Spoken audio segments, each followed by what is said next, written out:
Welcome to the third video of the Apache Beam series. In this video, we will have a deep dive into the source code, what we will use to build the pipeline.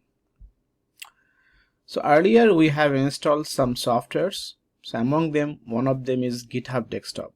So GitHub Desktop is a very nice tool, what you can use to clone and manage your repository. So as a part of our first step, we will actually clone this repository into our local machine. So I have already installed GitHub Desktop. I'm going to open GitHub Desktop. So what we need the repository URL, but we can get it from here. We'll copy the URL, open the GitHub Desktop, click on File and Clone Repository. And we will go to the URL section, we paste the URL, which is this one, and then you can choose your path here. So I put it over here, and then I click on the clone button, and there you go, it cloned into my local repository. So if I open the folder, it's actually under my code, Rosca data, and this is the folder. So I got the whole code base over here. Nice. So now as we have downloaded the repository, it's time to have a look on the source code. So for that, we're gonna use an IDE. So I have already installed Eclipse in my local machine. I'm gonna open it. So while you click on the Eclipse, it will ask to actually pick a workspace. I have big workspace, so I'm gonna launch it. I have actually two monitors. It's actually opening in the other monitor. I'll grab it from there. So there you go. Eclipse got opened. So Eclipse has a project explorer which has 7 options. We're gonna use the import project. And then from here, from the list, you will see there is option for Maven. Because this is a Maven project, we'll expand it. And then we'll click existing Maven project. We'll click next.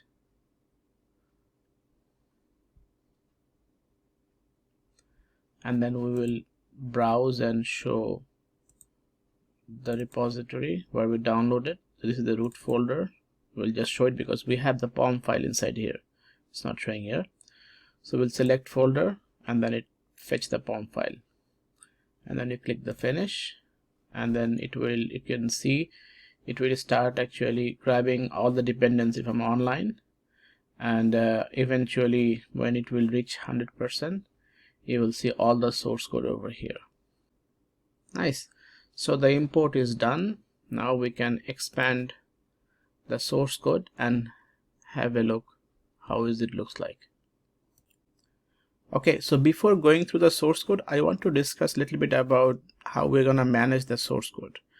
So for that, we're gonna check our repository. So this is the main branch that's actually showing over here. So how I'm gonna actually manage the code is I will actually create a feature branch for all of our important milestone. So in that way, you can actually grab the feature branch, what you want to actually see, and then slowly move to the next feature branch. In this way, you won't be overwhelmed by the amount of code and you will see the transition of the code. So for that, we're gonna switch to the feature branch from our main branch. So to do that, we're gonna actually open our GitHub Desktop, and you can see here is showing the current main branch. We'll click on that, and then it is showing the other branches available. So we're gonna click on the feature branch, and to make sure like it's up to date, you can just click on that fetch origin. So it will grab the code from the remote branch to the local branch, and that will reflect in our IDE as well. So if we go to the IDE, then it will automatically show the branch name here as well.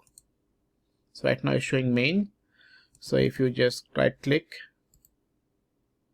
and do the refresh, so it got updated with the branch name as well. Okay, so now we will have a look on the source codes. So what I try to do, I try to make this repository very simple. The goal is to just create a pipeline which reads from cloud storage and writes into cloud storage. So for that, we're gonna go through basically 3 files. So we have 3 files in total. One is the options.java, the other one is streaming pipeline.java, and the other one is the pom.xml. So as you know, like this is a Maven project. So we're gonna start with the pom file and then we will go to the other files. So let's open the Maven file, which is the pom.xml. So I try to keep the Maven file very simple and clean. I have seen other tutorials where they don't care about the Maven file. They try to keep adding lots of dependency and other stuff which is not being used by the project. I have an allergy with this kind of project actually. So I try to make it very lean. So let's go through the file. So you can see like the Maven project, the Maven file has a group ID which is crosscut data. As artifact ID, we're going to call it streaming. We have a version number and there's a jar. We have a property. I'll come back to here this one later. And you will see like in the dependency section, we have only 3 dependency. The first one is actually the Beam SDK Java core, which is the core Beam dependency. And then the second one is for actually the data flow. So we are going to use the Beam SDK Java IO Google Cloud Platform. So this is actually the library for the GCP for Beam. That's what's going to be required. And the third one is actually specific to the data flow. So that's this is the generic one, and this is actually specifically for the data flow runner. So we're gonna actually this will actually help us to run the application into the data flow of GCP. And you can see we have a property which is a Beam version, which is actually 2.45.0. That's the version number for the Beam that we're gonna use. So that's the dependency. And if we go to the build section, so you will see that is the only section. I don't have anything else. And in the build section, we're gonna use 3 plugins. One is the Maven compiler plugin, and then there's the Maven shade plugin, and the third one is actually the Maven execution plugin. So I believe you are actually familiar with Maven exec and the compiler plugin. This is actually very common in all Java project. And here we have defined the Java version number. So we're going to use Java 11. And then we have this Maven shade plugin. So this is being used to actually build a fat jar that will be used to build that Docker image finally. So yeah, that is all like the Maven look like. So now we will have a look on our streaming pipeline.java class. So let's open it. Okay, so at the beginning of the streaming pipeline class, we see there is a method called main. This is a very common for Java classes. So we're going to execute this method. So we initialize this options variable from this option interface. So let's open this thing by control clicking on this link. And you can see this is actually extending the data flow pipeline options. This is really important because the data flow pipeline options will set up all of our other required parameter setting for us. We don't have to worry about anything. So after defining the options, we have to create a pipeline, which is we are creating from the options. So this is the pipeline what we are initializing the pipeline, and then we are gonna do p.apply here to read from a GCS bucket. So this is a public bucket, Apache Beam sample, and then we're gonna read this thing from a public bucket, and then we will write into our own bucket in a file. So we're gonna update this bucket name. So for that we have to go to our GCP console. But before going there, if we open our gcloud CLI, you remember like we actually define our application is going to run on this project. So we have to create this project actually. So let's go back to our console, and here you can see this is taking a wrong project. So we're going to create a new project, and then we're going to call it crosscut data GCP. So the ID is also same. This ID is important then, because this is how we're gonna recognize. So let's create it. So this will create a project for us. Okay, I think the project got created.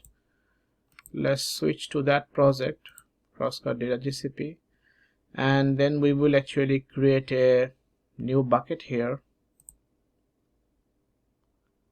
and we're gonna call it crosscut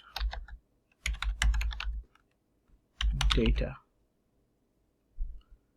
Continue. So this bucket name is already taken. Let's call it bucket.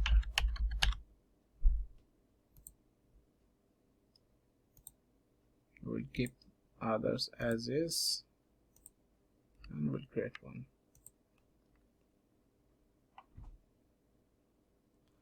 There you go. So we created this bucket. So we will use this bucket name. Let's copy it and go back to our source code and update this one. So this is gonna be our bucket name, crosscut data bucket, data flow, and just let's save it. So this would be the file name where we're gonna write it. And then over here, so after this thing is setup is done, then we will run the pipeline, and that is the part where we done it. So yeah, that is all about the source code. In our next video, we will build the template from the source code and run the pipeline into GCP. Thank you.